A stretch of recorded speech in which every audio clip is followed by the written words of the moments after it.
I'm Ethan, 25 years old, a construction worker, and the owner of a small crew of 6 working in Southern California with no college degree. My family, especially my parents, never let me forget that I also have an older sister, Brooke, 28, who, if you listen to my mom talk about her, sounds like the person who invented Google and smartphones. Brooke is always the pride of the family. While me, I'm the son who dropped out of school to do manual labor. In my parents' eyes, the world only has 2 colors: university success, blue-collar failure, and I will always be on the wrong side of that line. It all started one Sunday evening, nearly a year ago. My mom texted me about an important family matter that needed to be discussed and asked me to come over for dinner. I arrived in my work clothes, having just finished a backyard project. My truck, a dusty old pickup, was parked next to Brooke's shiny BMW. As I walked into the house, I could feel the tension. The dinner was laid out too neatly, too perfectly, as if someone was trying to hide a pie under the tablecloth. Brooke was sitting there with her usual arrogant posture, her eyes looking at me like every speck of dirt on my shirt was proof of the inferiority she had always predicted. Mom was smiling fakely, and Dad was as serious as if he was about to pass down a new family law. No one asked how work had been, if I was well, or if I'd eaten. The only sound was the clinking of silverware against plates, and every so often Brooke would add, "Are you still doing that, manual labor thing?" It was my dad who spoke first. His voice was flat, not looking at me. "We've been thinking about the future, about legacy, and about who can responsibly carry on the family's values." I kept eating already, knowing where this was headed. My mom chimed in, still sweet as sugar, but with a sting hidden behind her words. "Brooke is stable, understands finance, and has a clear direction. We've decided everything, the house, savings accounts, property, will be left to Brooke." Brooke smiled, not modestly, but with the smile of someone who already knew they'd won. "I know you understand this. You've got your own projects. But this is family business, not play." She didn't look at me when she said this, just twirled her chopsticks like she was bored with the steamed vegetables. I slowly set my plate down. "And what about me?" My dad looked up, the first time he'd met my eyes since I'd walked in. What do you think you deserve? No degree, no respectable career, just hauling bricks and driving trucks. You don't deserve anything from this family's future." He waved his hand dismissively as though swatting a fly. It was strange. 10 years ago, those words might have crushed me. But now, after having built my own small business with steady contracts, a reliable team, and a bank account that's comfortable enough, all I felt was this: I've already surpassed their recognition. I looked at my calloused hands, then looked at Brooke's perfectly manicured nails, and I smiled. I stood up the chair, scraping loudly against the wooden floor, signaling the final moment. "Fine, you want to leave everything to Brooke. Great. Congratulations. But remember this moment. Remember who you chose and who you threw away." My mom opened her mouth to say something, but Brooke snickered. "You going to play the martyr again? Go sulk in your truck." I grabbed my keys. "No, I'm going outside to show you what a discard can do. And when you need me, remember who needed who first." I walked out, locked the car, and as soon as my hand touched the steering wheel, I blocked all 3 of their numbers. Not a tear, not a curse. I just thought, it's time to live for myself. That was almost a year ago. Since then, I haven't looked back. I expanded my business, won 3 major contracts, and moved into a new apartment with a private balcony where I can sit with Claire, my girlfriend, sipping beers on the weekend without hearing anyone tell me I'm not good enough. But last week, while sipping coffee at my regular cafe, I received a long message from my mom. "We made a mistake. You're the one responsible. Brooke did something awful. Please help us. The house is about to be foreclosed." I laughed and saved that message in a folder titled Karma. Stage 1, I didn't reply to her message. Not because I didn't care, but because I was too used to the fact that families' pleas only showed up when they needed something from me. Growing up, their concern always came with strings attached, and I was never good enough to meet those conditions. But this time, I knew exactly what was going on. I just needed to confirm it in my own way. The next morning, I went to my usual cafe, the place I stop at before heading to the job site, ordered an Americano like usual, and opened my laptop. It only took 15 minutes for me to find the information on my parents' house in the local property system. It had been listed for auction next month. The reason defaulted on the second mortgage loan. The house, once considered the family legacy, the thing I was never good enough to inherit, was now on its way to being repossessed by the bank. I didn't feel triumphant. I just felt right.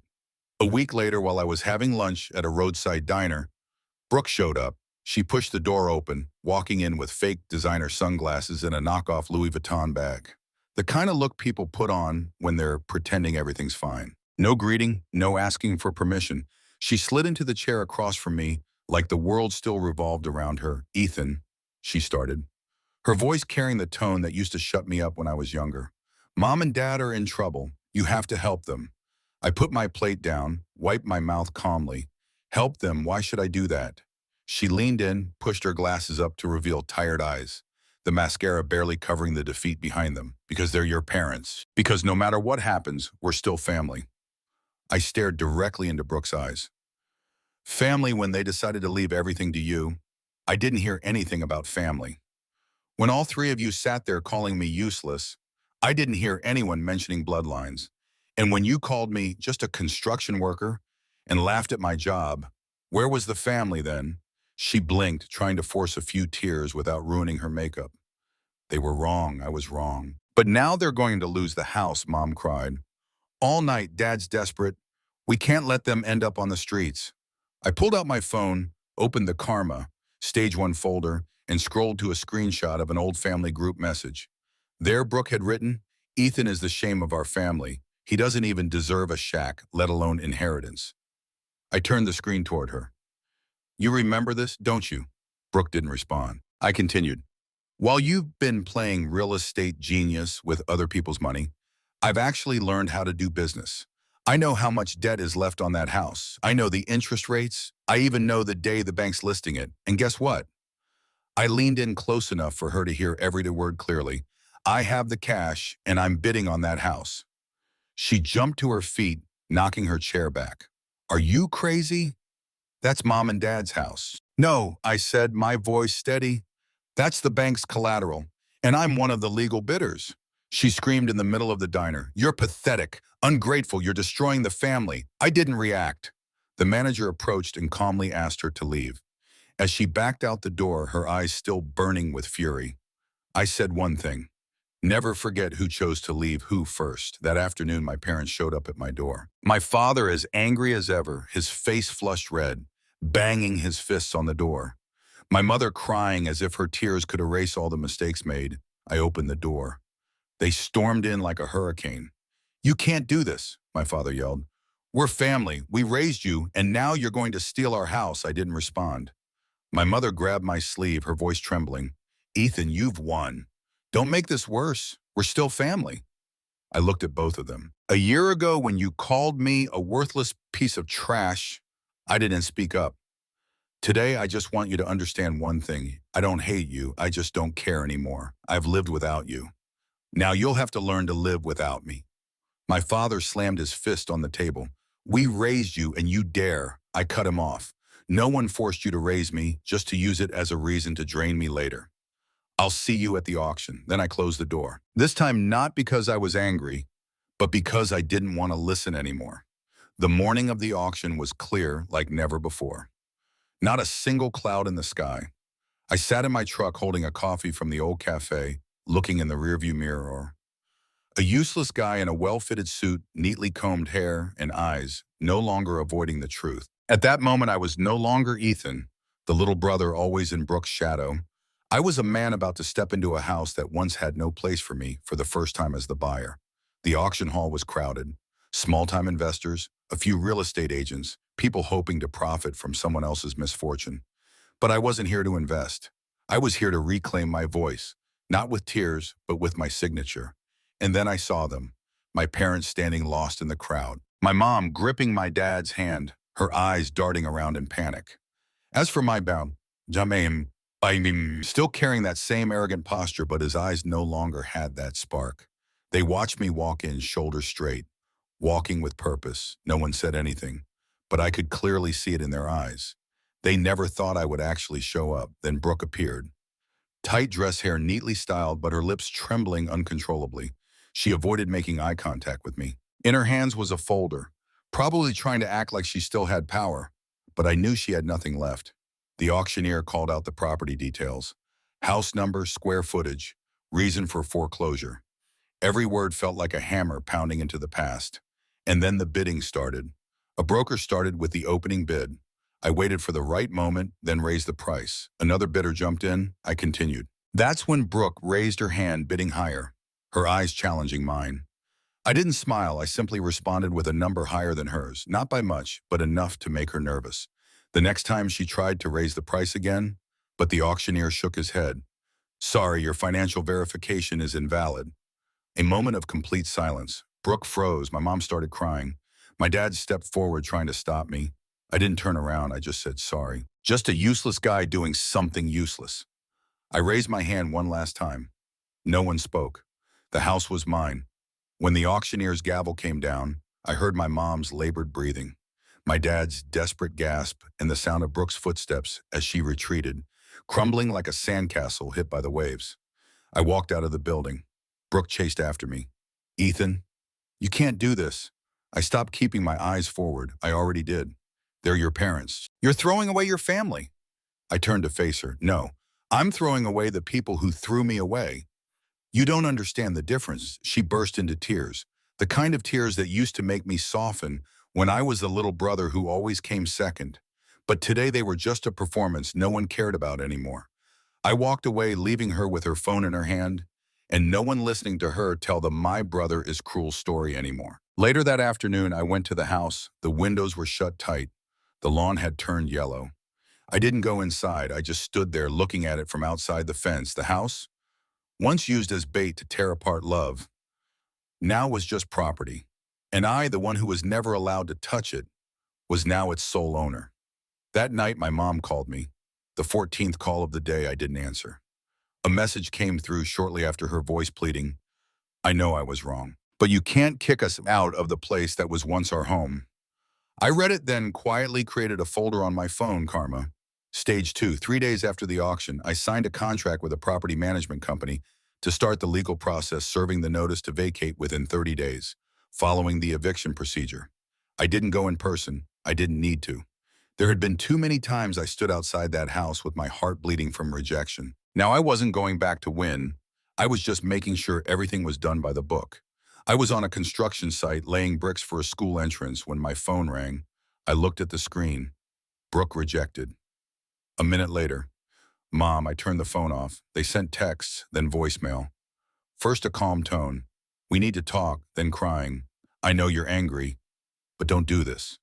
Finally shouting, you'll regret this if you do this to your parents. I didn't respond. I was laying bricks while they were experiencing the feeling of being abandoned.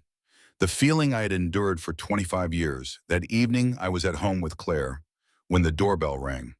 I went to answer. It was Mom. Her face was drawn, eyes red, holding an old box, something I immediately recognized. The box with my childhood pictures and drawings. Do you remember? She asked, her voice shaky. You wanted to be an architect. I kept every single one of these drawings. She opened the box and pulled out a piece of paper with scribbled pencil lines. A single-story house, a wooden fence, an apple tree in front. The house, the one she was about to be forced out of. I looked at the box, then at Mom. You should have brought this out when you sat in front of me last year and said everything would go to Brooke. We made a mistake, she said, tears now genuinely falling. But you're my son. I never expected Brooke to be like this. I cut her off. You didn't expect. You chose to believe her. You chose to call me useless. You chose to shut me out of every future plan. Now you can't choose again.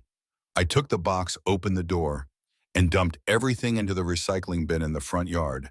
Every childhood memory, every first grade photo, every messy drawing. I watched them all slip away from my hands. Mom was stunned. What are you doing?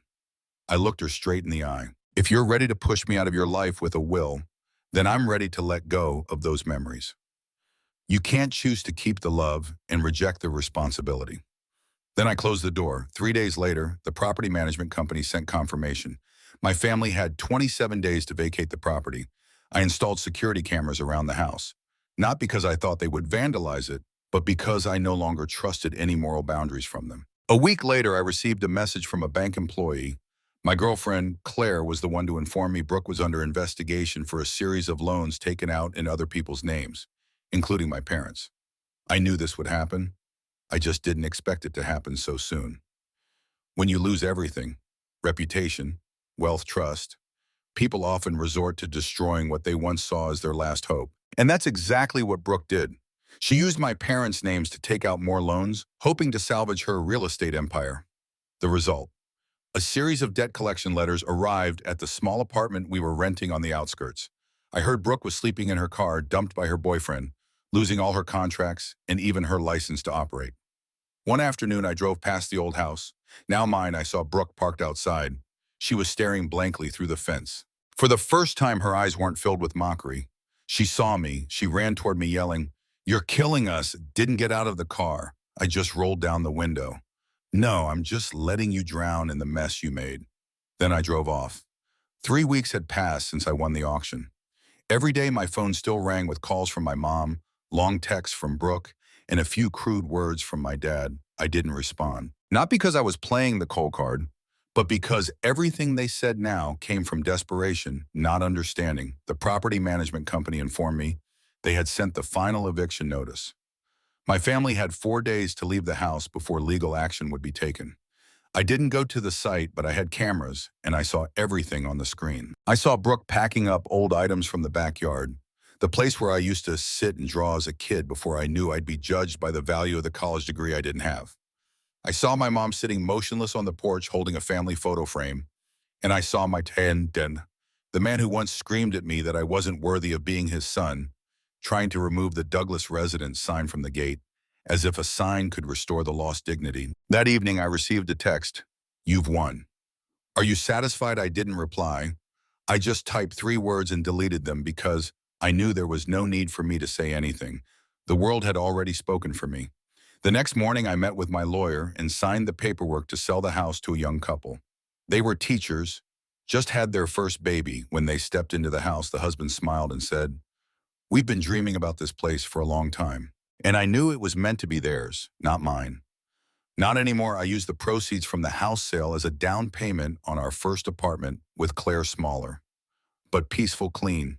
No old wounds, no past hanging on the walls. We made plans to start over.